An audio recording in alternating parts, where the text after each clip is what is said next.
모든 길에는 이야기가 있습니다. 더 멀리 갈수록 길은 더 험난해지고 예측을 벗어나지만 그 순간들은 더 오래 기억되고 더 많이 이야기하게 됩니다. 그 이야기들을 발견하기 위해선 최적의 머신이 필요합니다. 강력함과 견고함을 갖춘 탁월한 머신, 올류 소렌토를 소개합니다. 이것은 단순한 또 하나의 SUV가 아니라 세계 최초의 스토리텔링 머신입니다.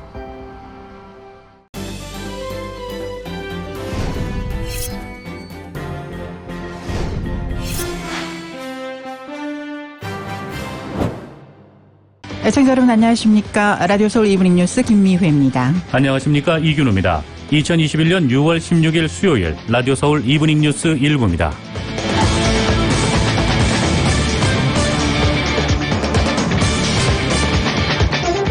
일부 첫 소식 전해드리겠습니다. 연방의회에서 미셸 박스틸 의원이 근로자 부모들을 위한 보육 프로그램 지원 법안을, 영김 의원이 스템 교육 확대 법안을 각각 발의했습니다. 연방하원 교육 및 노동상임위원회 소속 미셸 박스틸 의원은 연방하원 세입 및 세출 상임위 데이빗 슈바버크 의원과 함께 근로자 부모 지원 확대 법안을 발의했다고 밝혔습니다. 법안은 고용주가 보육 프로그램을 신설 또는 확대하거나 보육시설과 파트너십을 체결하는 데 기금을 지원하는 내용을 골자로 하고 있습니다. 연방하원 과학우주기술상임위원회 소속 영김 의원은 미국 내 스템 교육 기회를 확대하기 위한 초당적 법안을 발의했다고 밝혔습니다. 같은 위원회 소속 프랭크 루카스, 에디 버니스 존슨, 그랜 무어 의원 등과 공동 발의했습니다. 법안은 비영리단체, 학교 외 기관 등에서 미취학 아동부터 8학년까지의 스템 교육 프로그램에 대한 기금을 지원하는 내용을 골자로 하고 있습니다. 지난달 LA 카운티 지역의 주택 중간 가격은 올랐지만 주택 매매는 줄었습니다. LA 카운티 지역 지난달 단독주택 중간가는 72만 5,680달러로 전달보다 1%가 올랐으며 1년 전과 비교해서는 31%가 올랐습니다. LA 카운티 기존 주택 판매는 지난달 3% 하락했습니다. 지난달 오렌지 카운티의 단독주택 중간가는 110만 달러로 전달과 변동이 없었으며 1년 전과 비교해서는 32%가 올랐습니다. 한편 오렌지 카운티 지역의 주택 매매 건수는 줄었습니다. 주 전역으로 볼 때는 주택 중간가가 지난달 81만 8,260달러로 전달보다 0.5% 올랐으며 1년 전과 비교해서는 39% 올랐습니다. 신종 코로나 바이러스 감염증 사태로 하향세를 유지하던 LA 지역 아파트 렌트비가 다시 상승세를 타기 시작했습니다. 경제 활동이 재개되면서 일자리를 찾아 LA로 유입되는 인구가 늘어난 탓입니다. 캘리포니아의 경제 활동 전면 재개와 맞물리면서 LA 지역의 아파트 렌트비 상승세는 당분간 지속될 것이라는 전망이 나오고 있습니다. LA타임스는 오늘 올해 들어 LA 아파트 렌트비가 하락세에서 돌아서 상승세를 보이고 있는 가운데 경제활동 전면 재개로 이 같은 상승세는 여름 시즌까지 지속될 것이라고 보도했습니다. 아파트 임대 정보 웹사이트 아파트먼트 리스트에 따르면 LA 지역의 아파트 렌트 중간 가격은 올해 1월 1,717달러로 사상 최저치를 기록한 이후 상승세로 돌아선 것으로 나타났습니다. LA 지역 내 아파트 렌트비의 반전 현상 이면에는 코로나19 사태가 진정되면서 일자리가 늘어난 탓입니다. 일자리를 얻은 직장인들이 다시 LA로 유입된 것이 아파트 렌트비를 끌어올리는 계기가 됐습니다. 코로나19 사태 기간 중 LA 지역의 아파트 렌트비는 하락세를 면치 못했습니다. 재택근무의 활성화로 교외 지역으로 이주하거나 주택을 구입하는 수가 늘어나면서 아파트 렌트 수요가 줄어들었기 때문입니다. LA 아파트 렌트비 변화는 공실률의 변화를 통해서도 그대로 읽어낼 수 있습니다. 이 부동산 정보업체 코스타에 따르면 14일 현재 LA 카운티 내 아파트 공실률은 5.8%로 지난해 11월 6.2%로 최고치를 찍은 이후 감소세를 보이고 있습니다. 그만큼 아파트 렌트 수요가 늘었다는 의미입니다. 오늘 새벽 LA 한인타운 인근에서 총격 사건이 발생했습니다. LAPD에 따르면 삼가와 알바라도 길 인근에서 오늘 오전 1시 20분쯤 총격이 발생했습니다. 총에 맞은 피해자는 18살에서 19살 정도로 추정됐고 현장에서 숨졌다고 LAPD는 설명했습니다. LAPD는 2명의 용의자가 피해 남성에 접근했으며 그중 1명이 총을 쏜 후 도주했다고 밝혔습니다. 피해자의 신원은 아직 밝혀지지 않고 있으며 경찰은 현재 용의자를 수색 중입니다. 중입니다. 한편 어제 저녁 8시쯤 사우스 LA의 한 모텔 인근에서도 총격 사건이 일어났습니다. 이 사고로 22살의 남성이 숨지고 8살 난 소녀가 부상을 당했습니다. 경찰은 30대로 추정되는 남성이 총에 여러 발 맞아 심각한 부상을 입었고 인근 병원으로 이송됐지만 결국 사망했다고 밝혔습니다. 코로나19 확산세 급감과 백신 접종 확대로 관련 규제가 느슨해지고 있는 가운데 한인이 경영하는 대형 슈퍼마켓의 매장에서 마스크 시비 끝에 백인 남성 고객이 직원과 보안 요원들에게 총격을 가해 한 명이 숨지고 한 명이 부상하는 충격적인 사건이 발생했습니다. 조지아주 수사국과 딥게 카운티 셰리프국에 따르면 지난 14일 오후 애틀랜타 도심에서 남동쪽으로 8마일 정도 떨어진 디케이터 지역에 위치한 빅베어 슈퍼마켓에서 총격이 일어나 마켓 캐시어로 일하던 흑인 여성 직원 라키타 윌리스가 총상을 입고 숨지고 마켓 보안 요원이 용의자와의 총격전 끝에 부상을 당했습니다. 사건이 발생한 슈퍼마켓은 애틀랜타 한인사회에서 잘 알려진 김백규 전 한인 회장이 소유하고 있는 매장으로 사건의 발단은 마스크 착용 문제였습니다. 디캡 카운티는 여전히 공공장소에서 마스크 착용을 의무화하고 있는데 마스크를 턱에만 걸친 30세 백인 남성 빅터 리 터커가 물건을 구입한 뒤 계산을 하려 하자 계산대 직원 윌리스가 마스크를 올려 쓰라고 요청했고 터커는 이를 거절하고 물건을 놓은 채 바깥으로 나갔다가 권총을 들고 다시 돌아와 윌리스에게 총격을 가했습니다. 총격이 발생하자 당시 마켓에서 파트타임으로 근무하던 보안 요원이 용의자와 총격전을 주고받은 끝에 둘 다 부상을 당했습니다. 총상을 입은 3명은 인근 병원으로 급히 이송됐으나 캐시어 윌리스는 결국 숨졌고 총격 용의자 터커와 30년 경력의 경찰관 출신 보안 요원은 병원에서 치료를 받고 있다고 밝혔습니다. 이탈리아에 체류하는 60대 한인이 이탈리아 10대 청소년들로부터 인종차별적인 모욕과 폭행을 당했습니다. 일간 라 레푸블리카 등 현지 언론과 한국 공관에 따르면 한인에 대한 모욕과 폭행 사건은 지난달 초 중부 토스카나주 아레초 인근 마을 안기아리에서 일어났습니다. 이 마을에 거주하는 60살 난 한인 전자 엔지니어 A씨가 퇴근 후 거리를 걷던 중 청소년 6명이 따라붙었고 이들은 동양인의 외모를 비하하며 조롱했습니다. A씨가 이를 회피하고 계속 걸어가자 이들은 A씨를 에워싸고서 밀치고 코로나를 전파하는 중국인이라며 폭행했습니다. 경찰은 가해 청소년들을 인종증오에 기반한 모욕과 폭행 혐의로 입건해 수사했고 최근 검찰로 사건을 송치했습니다. 한인 남성은 병원 치료가 필요할 정도의 상처를 입지는 않았습니다. 그는 이탈리아 주재 외국계 회사 직원으로 몇 달 전부터 안기아리에서 체류해온 것으로 알려졌습니다. 교묘하게 카드 정보를 도용해 개인 정보를 노리는 범죄 행각이 성행하고 있어 주의가 요구되고 있습니다. 이은 기자입니다. 한인 남성 박 씨는 지난 13일 스마트폰 앱을 통해 거래은행인 웰스파고 은행 계좌를 확인하던 중 자신도 모르는 결제 사실을 발견했습니다. 처음에는 넷플릭스와 아마존 이용료가 자동 결제된 것이 아닌가 여기고 결제 정보에 나온 업체를 검색해 연락을 취했습니다. 해당 업체는 박 씨의 크레딧 카드 번호와 전화번호, 이메일 등의 개인정보를 되물으며 결제를 확인해주지 않았고 박 씨는 은행에 연락해 잘못된 결제로 인한 피해 금액을 환불해달라고 요청했습니다. 은행 측은 결국 피해 금액을 박 씨에게 환불해주고 데비카드를 정지시킨 후 카드를 새로 발급해주는 조치를 취했습니다. 은행 측은 박 씨의 데비카드가 어떤 경위로 도용되었는지는 알 수 없다며 최근 무작위로 카드 번호를 입력하는 기계 등을 동원해 갖가지 방법으로 정보를 해킹하다 보니 이를 파악하기란 사실상 매우 어렵다는 입장입니다. 남의 카드를 도용해 사기 행각을 일삼는 사람들은 카드 이용자들이 직접 결제하지 않은 사항도 마치 자동 정기 결제인 것처럼 오인하게 만드는 수법을 사용하고 있어 카드 이용자들을 혼란스럽게 만들고 있습니다. 수상한 결제 항목의 진위를 파악하기 위해 결제업체에 연락을 취했다. 오히려 제3자의 전화번호와 이메일 같은 개인정보가 노출될 수 있어 더더욱 신중해야 합니다. 최근 카드 도용이 일상화되고 있어 은행 측은 피해를 막기 위해서는 은행 계좌를 자주 확인하고 수상한 결제 항목이 발견되는 즉시 은행에 연락을 취하는 수밖에는 뾰족한 방법이 없다고 카드 이용자들에게 당부했습니다. 계좌를 주기적으로 확인하는 것은 번거롭긴 하지만 어플을 통해 결제 기록, 방법을 비롯해 결제 회사의 이름과 간략한 주소까지 나오기 때문에 가장 확실한 방법이라고 합니다. 라디오 서울 뉴스 이은입니다. 캘리포니아주에 폭염이 연일 이어지면서 주정부가 목요일인 내일 오후에 절전 경보를 발령했습니다. 가주 독립전력 시스템은 단전을 방지하기 위해 내일 오후 5시부터 밤 10시 사이 절전 경보를 발효할 것이라고 전했습니다. 폭염으로 인한 전력 소모가 많은 오후 시간대에 절전하는 것이 매우 중요하다고 주정부는 강조했습니다. 실내 기온을 78도나 그 이상으로 세팅하고 오후에는 전력 소모가 많은 가전제품은 되도록 사용하지 말고 불필요한 전등은 소등해 줄 것도 당부했습니다.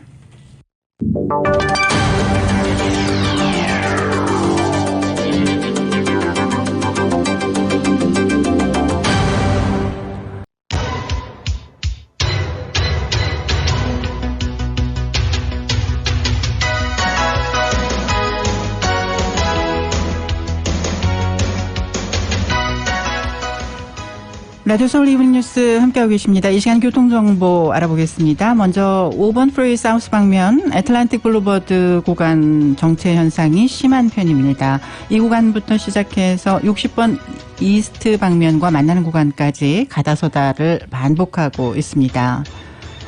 이 밖에 110번 프리웨이 사우스 방면도 3가 구간부터 막히기 시작하고 있습니다. 가다서다를 반복하면서 마틴 루터킹 블루버드 구간 그리고 버넌 애비뉴 구간까지 심한 정체 이어지고 있습니다. 이 밖에 101번 프리웨이 사우스 방면도 역시 웨스턴 애비뉴 구간부터 정체 현상 심해지면서 2번 프리웨이와 만나는 구간까지 정체가 점점 더 심해지고 있습니다. 60번 프리웨이 이스트 방면 가필드 애비뉴 인근에 사고가 일어났습니다. 이 밖에도 10번 프리웨이 웨스트 방면 센트럴 애비뉴 구간과 134번 프리웨이 이스트 방면 글렌델 애비뉴 구간에도 역시 사고가 발생해서 조금씩 차량들 정체되고 있습니다. 끝까지 안전운전 하시기 바랍니다. 교통정보였습니다.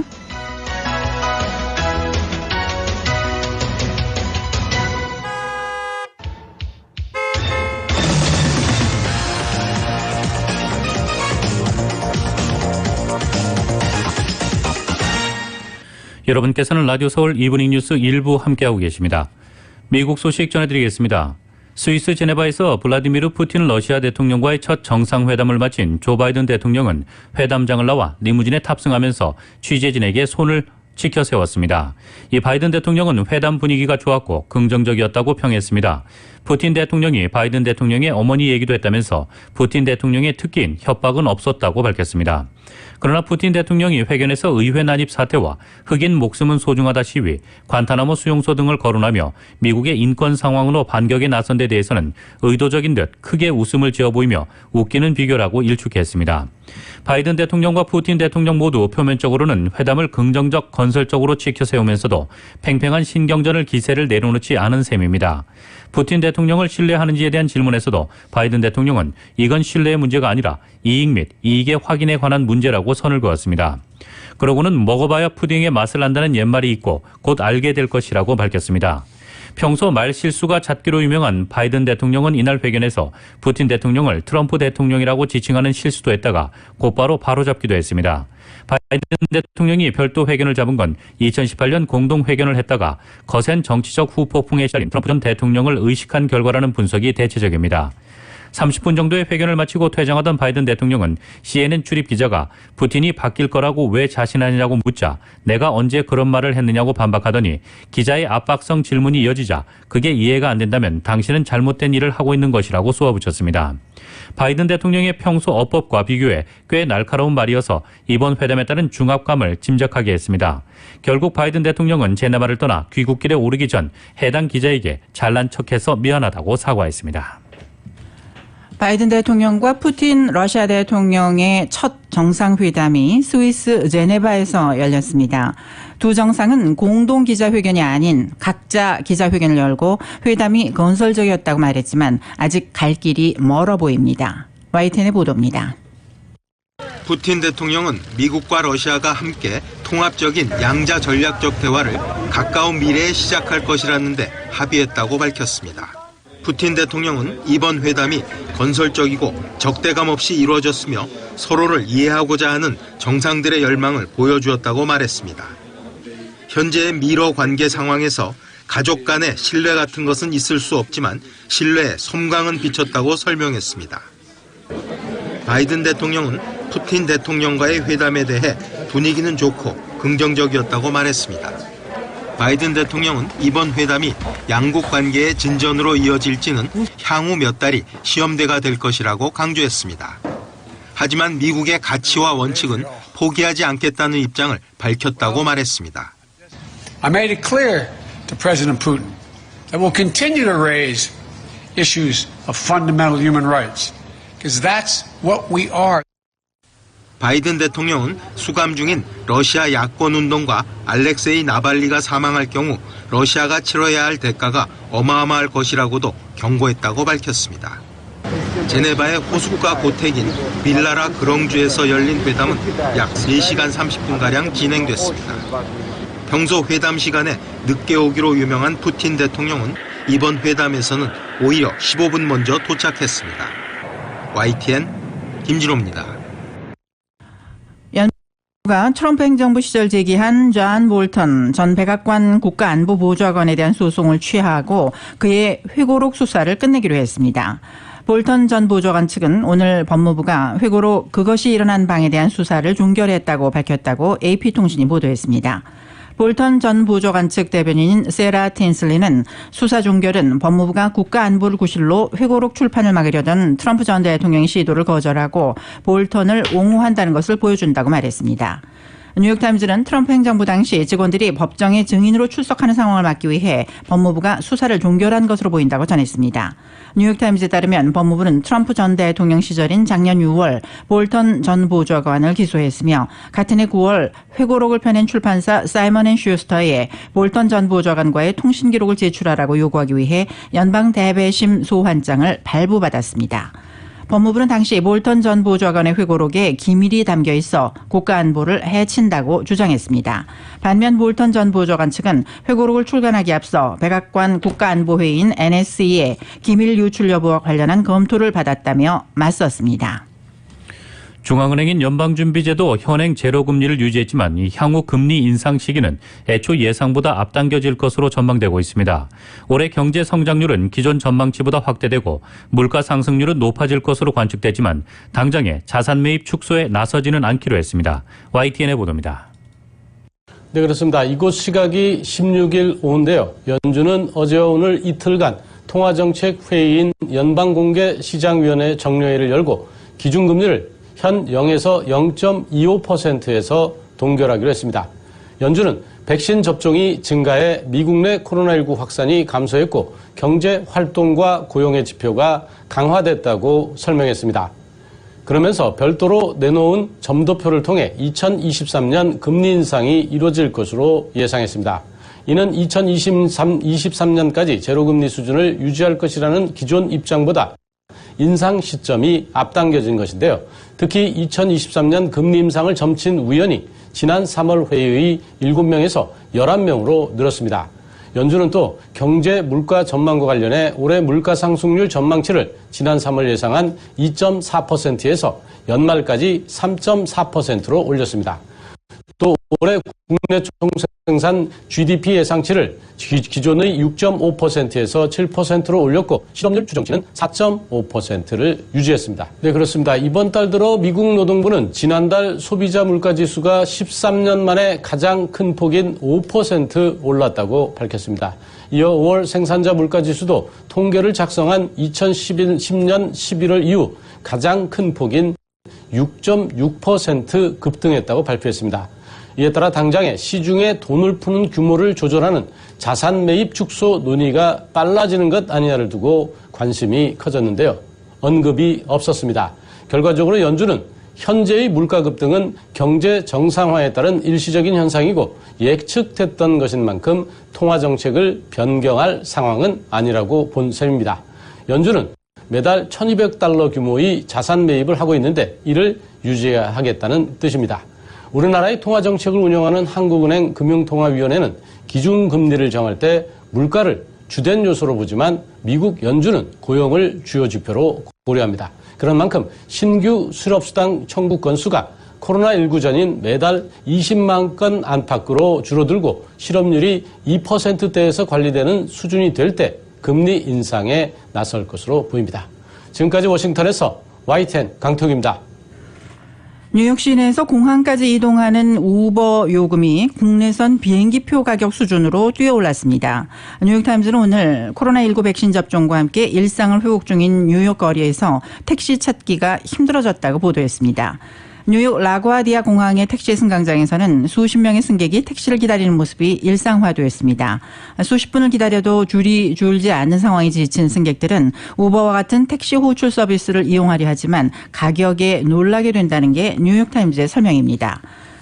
시장조사업체인 라쿠텐 인터내셔널에 따르면 호출 서비스 이용 요금은 1년 전과 비교해서 최대 40%까지 인상됐습니다.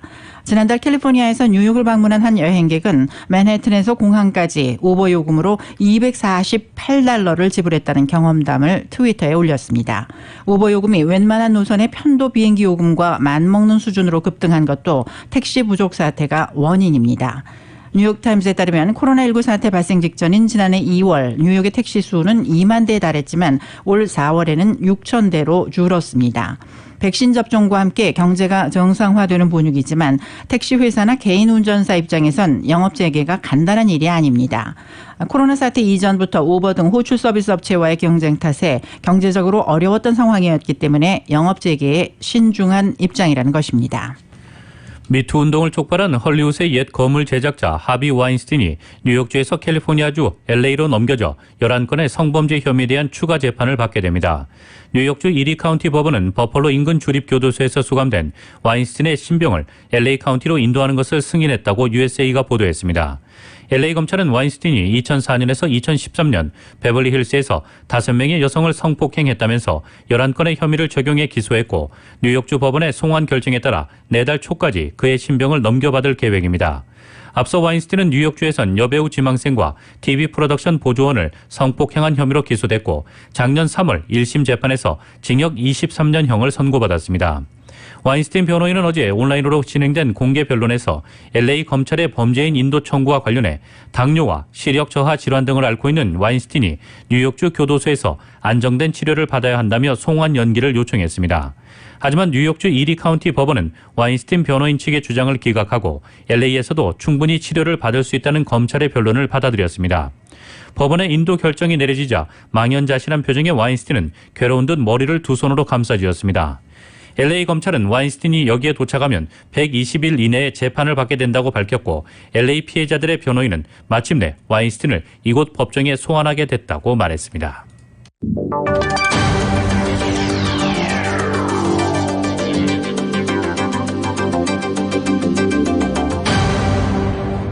라디오 서울 이브닝 뉴스 함께하고 계십니다. 이어서 국제 소식입니다. 26명의 목숨을 앗아간 지난 5월 멕시코의 수도 멕시코시티의 지하철 추락 참사는 건설 과정 등을 포함한 여러 구조적 결함 때문에 발생했다는 조사 결과가 나왔습니다. 멕시코시티 당국은 이번 사고 원인을 조사한 노르웨이 업체 DNV의 1차 보고서를 바탕으로 사고가 구조 결함으로 유발됐다고 말했습니다. 멕시코시티에서는 지난달 3일 밤 고가 철도가 무너져 그 위를 지나던 지하철 12호선 객차 2량이 아래 도로로 추락했습니다. 지하철에 타고 있던 26명이 숨지고 수십 명이 다쳤습니다. 사건 당시 인근 주민들과 지하철 이용객, 지하철 노동조합 등은 사고 전부터 고가 철도 구조물이 흔들리는 등의 구조 결함이 있었다며 부실 건설이나 부실 관리 의혹을 제기한 바 있습니다. DNV는 이번 보고서에서 사고 구간 지하철 공사 과정에서 6가지의 결함이 확인됐다고 밝혔습니다. 일부 기둥에 볼트가 빠져 있었으며 용접이 제대로 이루어지지 않은 부분도 있었고 서로 다른 콘크리트를 사용한 것도 확인됐습니다. 이번 보고서가 나오기 전 뉴욕타임즈도 지난 13일 자체 탐사 보도를 통해 부실 용접 등을 지적하면서 공사 과정의 문제점을 원인으로 지목한 바 있습니다. 콜롬비아 군부대에서 차량 폭탄 공격이 발생해 36명이 부상했습니다. 디에고 몰라노 콜롬비아 국방장관은 어제 베네수엘라와의 국경 부근 쿠쿠타의 군부대에서 2차례의 차량 폭발이 발생했다고 밝혔습니다. 이 폭발로 민간인 2명을 포함해 36명이 다쳤으며 이 중 3명은 중상이라고 몰라노 장관은 설명했습니다. 그는 콜롬비아 군인들을 노린 극악무도한 테러 행위라며 콜롬비아 최후의 반군인 민족해방군을 배후로 지목했습니다. 아울러 지난 2016년 평화협정 이후 해체된 옛 최대 반군 콜롬비아 무장혁명군의 잔당의 연루 가능성도 있다고 덧붙였습니다. 콜롬비아와 베네수엘라의 국경 지역에서는 코카 재배와 마약 밀매 루트를 놓고 반군과 마약 조직 등의 영역 싸움이 치열한 것으로 알려져 있습니다. 민족해방군은 2019년 1월 콜롬비아 보고타의 경찰학교에서 차량 폭탄 테러를 벌여 학생 20명이 목숨을 앗아간 바 있습니다.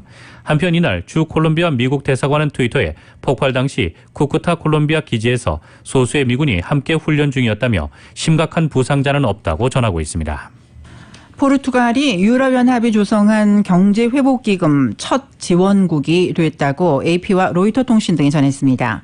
우르줄라 폰데라이엔 EU 집행위원장은 현지 시간 16일 포르투갈 리스본에서 안토니우 코스타 총리와 만나 이를 공식화했습니다. 포르투갈에는 보조금 139억 유로와 대출금 27억 유로 등 총 166억 유로가 지급될 예정입니다. 포르투갈은 이 기금을 공중보건체계 개선, 대중교통 오염 감소, 주택 에너지 효율화, 학교용 컴퓨터 구매 등에 사용할 계획입니다. 앞서 EU는 코로나19 팬데믹으로 큰 피해를 본 회원국을 위해 7,500억 유로 규모의 경제회복기금을 설치하기로 했습니다. 신용등급이 높은 EU 집행위가 금융시장에서 돈을 빌려 자금을 마련하면 보조금과 대출금으로 회원국에 지원하는 것입니다.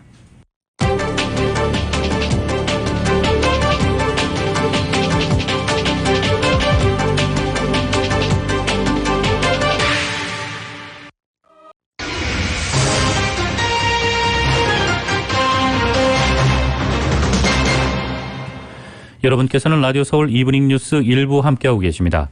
한국 소식 전해드리겠습니다. 스페인을 국빈 방문하고 있는 문재인 대통령이 한국과 스페인은 놀랄 만큼 닮았다며 포용과 연대의 힘으로 공동 번영의 미래를 열자고 말했습니다. 또 양국 관계를 전략적 동반자 관계로 격상하고 저탄소, 디지털 협력과 함께 제3국 시장에 공동 진출하기로 했습니다. YTN의 보도입니다. 우리나라 대통령으로는 처음으로 문재인 대통령이 스페인 상원 연단에 섰습니다. 이번 방문을 통해 양국 국민의 공통점을 다시 한번 느꼈다며 20세기 내전과 권위주의 정권, 민주화로 이어진 양국 역사를 되짚었습니다. 진실로 스페인과 한국은 놀라울 정도로 닮았습니다. 무엇보다 가장 닮은 점은 민주주의 정신과 실천입니다. 특히 양국이 연대와 협력으로 코로나를 극복하고 있다는 사실에 깊은 동질감과 자부심을 느낀다고 강조했습니다. 스페인과 한국은 포용과 상생, 연대와 협력으로 새로운 도전에 함께 대응하며 공동 번영의 미래를 열어갈 것입니다. 문 대통령과 페드로 산체스 스페인 총리는 양국 관계를 전략적 동반자 관계로 격상하기로 하고 협력 강화 의지를 담은 공동성명을 채택했습니다.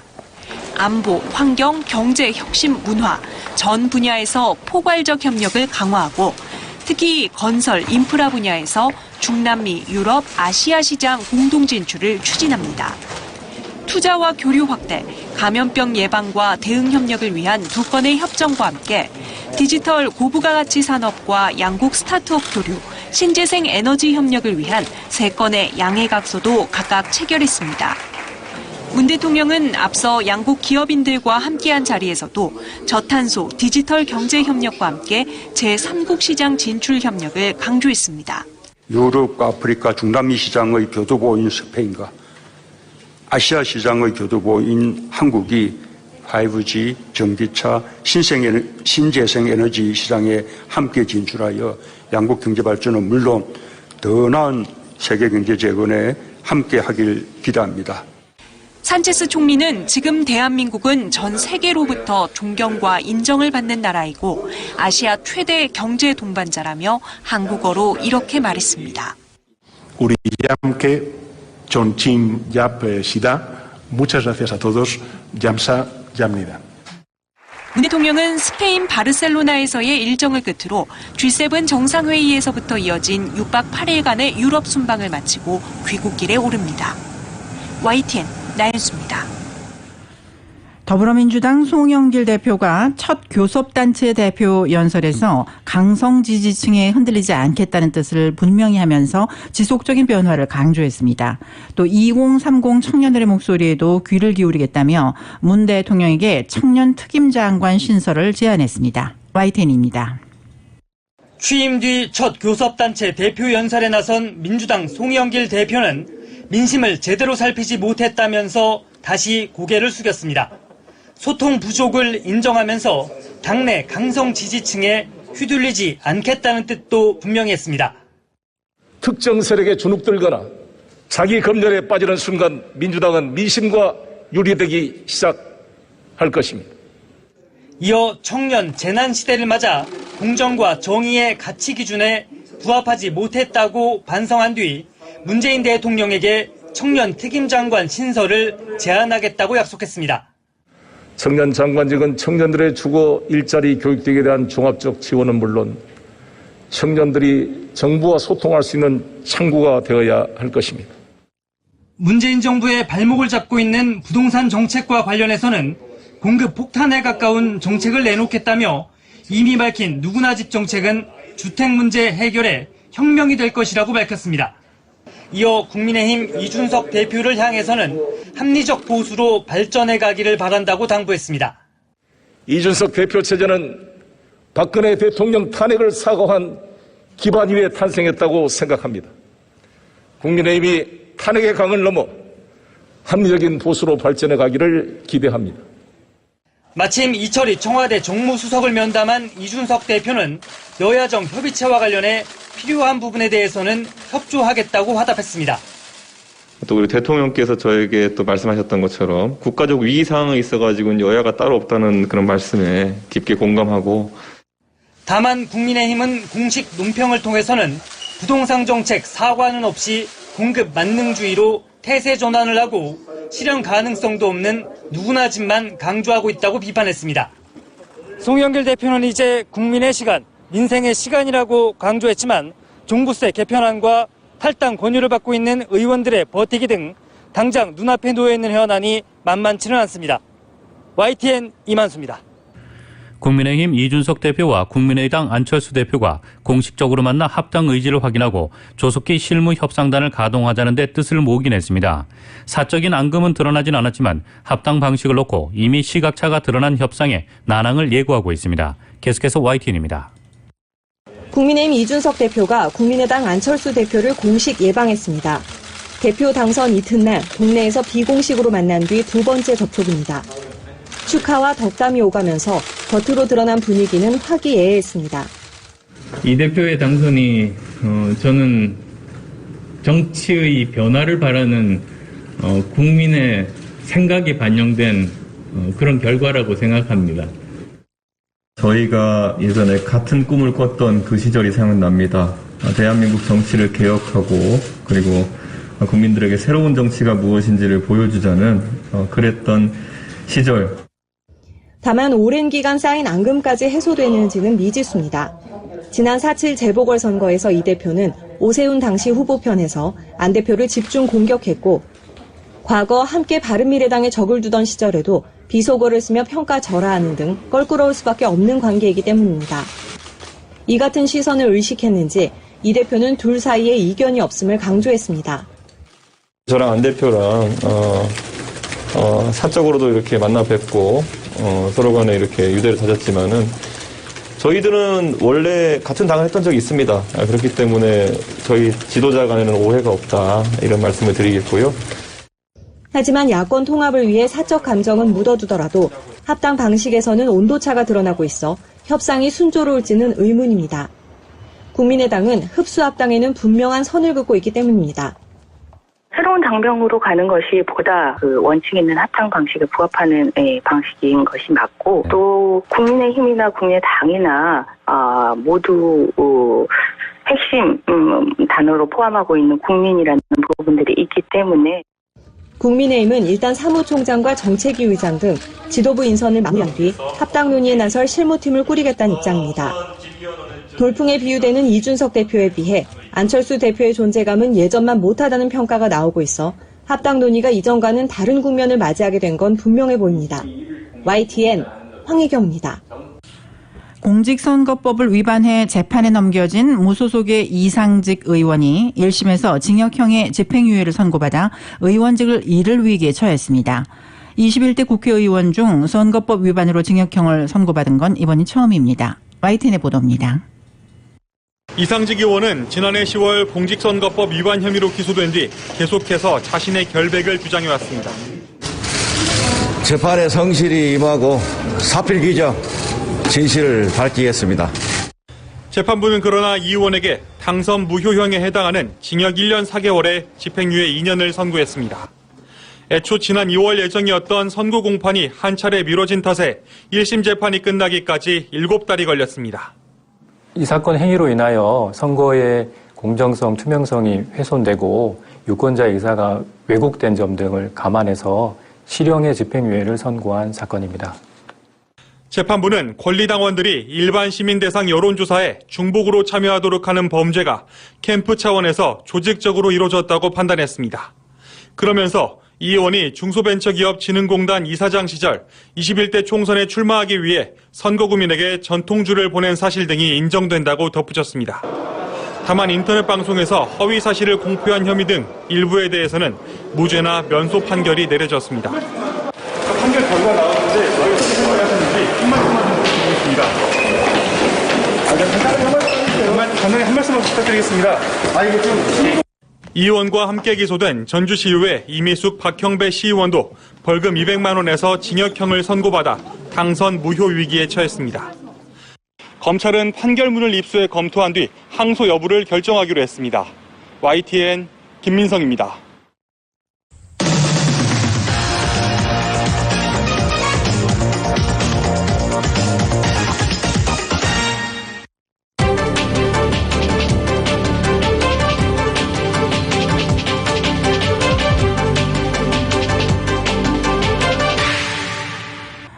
라디오 서울 이브닝 뉴스 5시 50분 지나고 있습니다. 이어서 경제 소식입니다.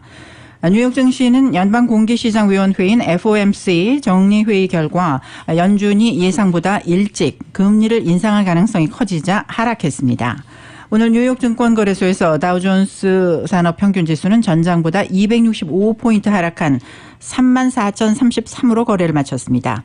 S&P 500지수는 전장보다 22.89포인트 떨어진 4,223을, 기술주 중심의 나스닥지수는 전장보다 33.17포인트 밀린 14,039로 장을 마쳤습니다. 다우지수와 S&P 500지수는 장 초반부터 보합권에서 등락하다 FOMC 결과에 낙폭을 확대했습니다. 연준은 오늘 기준금리를 제로 수준으로 동결하고 경제를 지원하기 위해 계속 완화적 기조를 유지하겠다고 밝혔습니다. 자산 매입 프로그램과 관련해서도 변화를 주지 않았습니다. 다만 많은 위원들이 연준의 첫 금리 인상이 2023년 말까지는 이루어질 것으로 예상, 이전보다 금리 인상 시점은 당겨질 것으로 보았습니다. 뉴욕 유가는 미국의 원유 재고가 4주 연속 감소했다는 소식에 상승했으나 연방공개시장위원회 정례회의 결과 속에 소폭 올랐습니다. 뉴욕 상업거래소에서 7월물 서부 텍사스산 원유 가격은 전장보다 3센트 오른 배럴당 72.15달러의 거래를 마쳤습니다. 서부 텍사스산 원유 가격은 이날 최고 72.99달러까지 올라 2018년 10월 이후 최고치를 경신했습니다. 브렌트유 가격도 이날 배럴당 75달러에 육박하면서 2019년 4월 이후 최고치를 경신했습니다. 미국의 주간 원유 재고가 4주 연속 감소하면서 유가 상승을 지지했습니다. 다만 최근 가파른 상승에 따른 차익 실현 매물과 FOMC 결정 등으로 오름폭은 축소됐습니다. 에너지정보청은 지난 11일로 끝난 한 주간 원유 재고가 735만 5천 배럴 줄어든 4억 6,667만 4천 배럴로 집계됐다고 발표했습니다. 월스트리트저널이 집계한 애널리스트 예상치는 290만 배럴 감소했으며 S&P 글로벌 플래츠가 집계한 애널리스트 예상치는 420만 배럴 감소했습니다. 휘발유 재고는 195만 4천 배럴 늘었으나 정제유 재고는 102만 3천 배럴 줄어들었습니다. 지난주 미국의 정유시설 가동률은 92.6%로 직전 주의 91.3%에서 높아졌습니다. 애널리스트 예상치는 91.5%였습니다.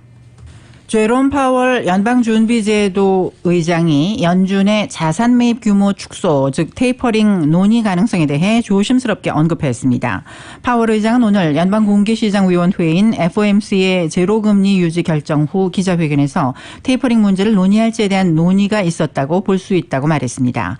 연준은 코로나19 사태 이후 금융시장의 안정을 위해 매달 800억 달러 규모의 국채와 400억 달러 규모의 주택 저당 증권을 매입하고 있습니다. 연준이 테이퍼링 축소에 대한 논의를 시작한다면 시장은 통화정책 변경의 신호로 받아들일 수 있습니다. 파월 의장이 테이퍼링 문제를 논의할지에 대한 논의가 있었다는 복잡한 표현을 사용한 것도 시장의 불안을 의식했기 때문으로 보여집니다. 그는 테이퍼링은 훨씬 이후의 상황이 될 것이라고 강조하기도 했습니다.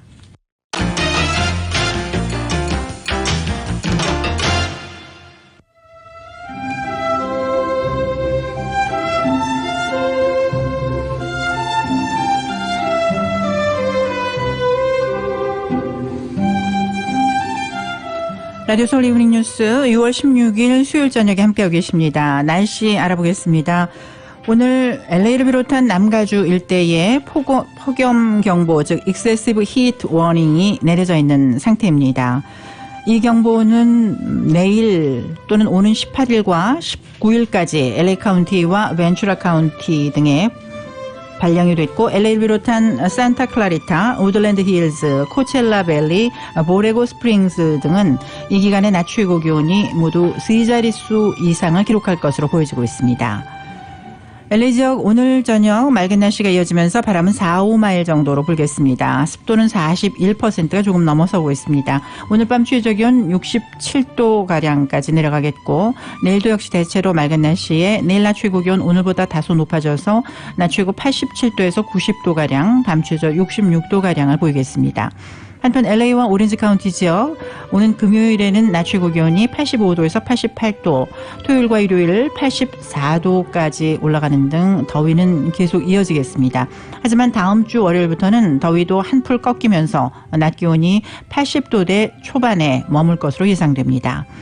하와이 호놀룰루 지역 오늘 곳에 따라 구름 끼겠고 밤 최저 74도, 내일은 맑은 후 곳에 따라 흐려집니다. 내일 낮 최고 85도. 한국 서울의 날씨입니다. 오늘 오후 흐려지고 밤에 비가 내리겠습니다. 낮 최고 75도, 밤 최저 67도로 예상됩니다. 날씨 전해드렸습니다. 라디오 서울 이브닝 뉴스 1부, LA와 가든그로브 두 곳에서 모시는 금강안경 검안과 1250만 불 교통사고 최고보상, 교통사고 전문 천재 변호사 리차드 호프만, 빛으로 태어나는 당신은 카후나 미인, 100% 근적외 선마스크는 카후나뿐입니다. 정직한 빛 카후나 LED 마스크 공동 제공입니다. 잠시 후 6시에 라디오 서울 이브닝 뉴스 2부가 이어집니다.